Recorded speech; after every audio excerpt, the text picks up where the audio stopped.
What do companies or organizations need to do to kind of inject the social into their CRM initiatives now? I mean, is there some key requirements that they have to do? This, how do they get on board this? Yeah, I mean, the first thing that we encourage everybody that we work with to do is consider your strategy first. What is it you're trying to do?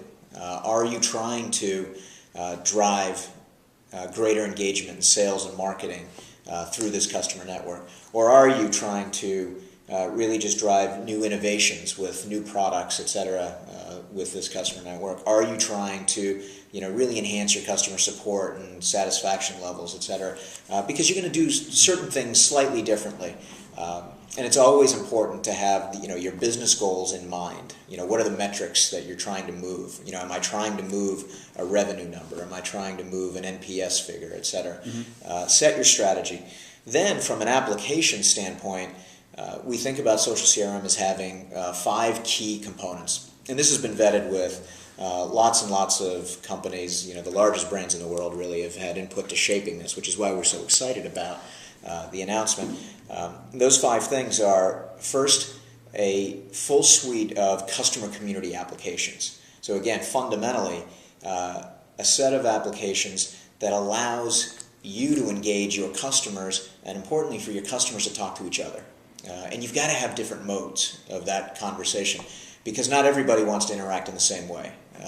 Some people are discussion people, right? They love a forum when they see it. Right. They want to interact that way. Some people are scared to death of that. What they really want to do is give you ideas, right? So you've got to have an idea exchange application so that they can interact with their peers and with you as a company in that way, offering ideas, voting on ideas, that sort of thing. Other people, they just want to create content, create knowledge articles that can be used to help other customers. That's what gets them going. And so you have to have these multiple modalities. So that's an important aspect. The second important aspect is you've got to have what we call a reputation profile engine. Reputation is probably the single most important thing that makes this whole social media revolution go. Sure. Right? People they kind of compete with one another to become the best. Exactly. They compete with each other. People's personal motivations and self-worth get invested. And from the company's perspective, that is critical, because what you want to be able to do is differentiate between Sanjay and Tom when I'm out there, right? What makes Tom an advocate and Sanjay just maybe a potential advocate, and how do I convert them? The reputation engine allows you to identify who the advocates are, who the potentials are, who some of the detractors might be, right? It monitors behavior in a way that other things don't, right? If you don't have that reputation profiling engine, you won't be. It's sort of like skiing in flat snow. You won't be able to see the contours, and you won't be able to identify who those advocates are, and importantly, then you won't be able to build this broad customer network. That's the engine that allows you to do it.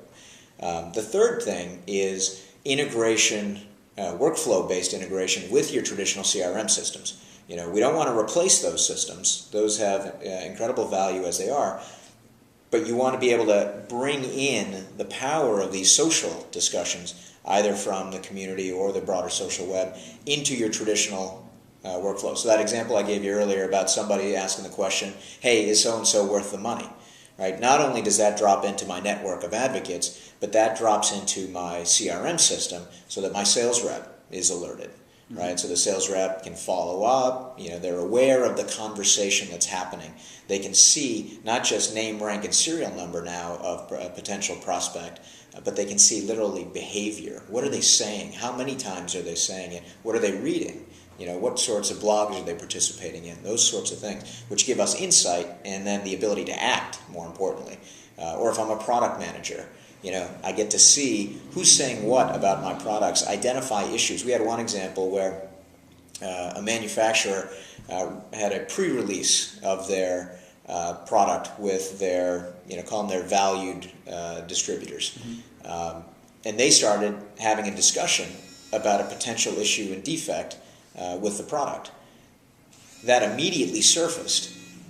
And as a result, before they went to broad national distribution, they were able to take action, bring things back in, make an adjustment, caught it way before it became a big problem. Wow, I know once you let that thing out of the something gets out of control like that, it's hard to rein it back in. It takes sometimes days, but it sounds like this is like an early alert system. Absolutely. It gives you the ability to act in real time.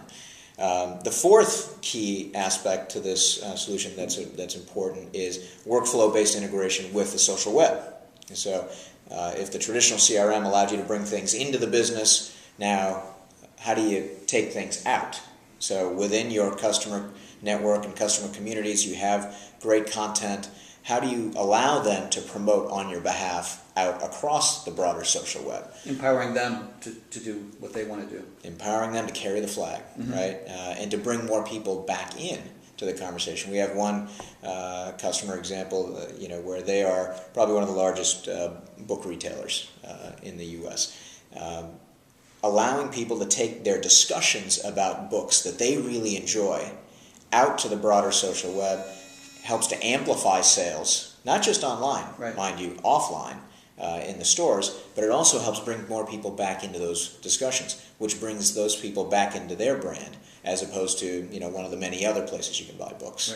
Right, that's fantastic. And then finally, the fifth thing that we talk about as a critical component of the solution is actionable analytics. Right, you have to be able to identify what's going on, either on the social web, within your customer communities, however it impacts your business, and take action on it. Right, that allows you to drive and track what's even more important, which is the bottom line results. Am I moving? We talked about earlier. Am I moving that sales metric? Am I moving that support metric? Am I moving that customer satisfaction metric?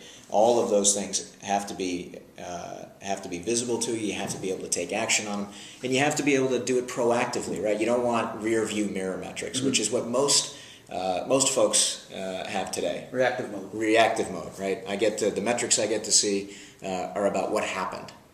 And what's powerful about Social CRM here, if done right, is that I get data in real-time streams that can allow me to pull a lever that'll affect something going forward, as opposed to looking in the rearview mirror. So you can real-time and then, make some predictions and then learn from, if that is successful or not. And you can make those adjustments. Exactly. Fantastic.